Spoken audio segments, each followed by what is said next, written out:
My name is Michael ODHIAMBO. I work with the Rift Valley Institute as a head of programs, but I have for a long time undertaken research on land, environment, natural resources, and I've done research for AFSAS since 2018. This is the first time I've seen this organized as a tripartite event. I last participated in the Convening in 2022. That's not exact, though there were some exhibitions, but it was not organized deliberately as a tripartite event.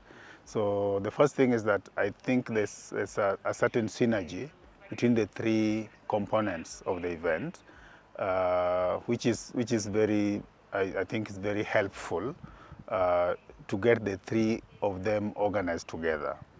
Unfortunately, because you organize three events with different people and so on, it gets very crowded and very, the very tight in terms of movement. People are forced to move faster from one point to another to fit in. But otherwise, the idea of having the three events together, I think, is really very helpful. In terms of what strikes me, because I work mainly at the policy level. So looking at all the three events, I look at them with a policy lens. And I see the policy challenge is common across the board. Where we have, ordinarily, people move ahead of policy. People are always doing things ahead of policy. So you find, for instance, in agroecological entrepreneurship, people are already doing a lot of things, but there are policy gaps. So the existing policy, because it is behind the practice, the existing policy is either not supportive or even deliberately constraining. So you have, we saw that when we went to the market, for instance. The market is just a market for produce. There's no space for agroecological produce. So there's a whole mix. So the advantages of agroecological production are then undermined by the fact that we are mixing up with all these others, which are produced in a different way. When we come to seeds, you can see farmers are preserving seeds. They are sharing seeds among themselves, but there's no policy to help them. In fact, the policy that exists, fortunately here, they are allowed to exchange seeds, but they're not allowed to sell seeds. And there's no logic, when you think about it. Why would you stop if the seeds have integrity and they are able to produce? Why are they not being sold? There's no logical explanation. So, and this is again a context where policy is moving behind practice. And then when you come to the food festival, I think the food festival is a great thing.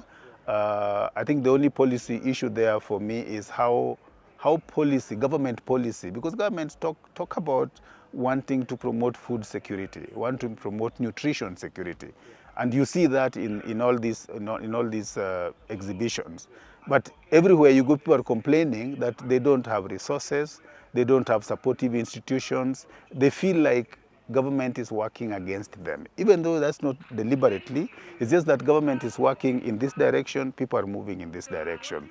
So from a policy perspective, I see a real need for us to have ongoing conversation. And again, that was a very good takeaway for me, the fact that the policymakers were here. But you noticed one thing yesterday, the minister walked in, made his speech, and went away. Again, that's a common practice across our regions. And then it begs the question, where is the conversation?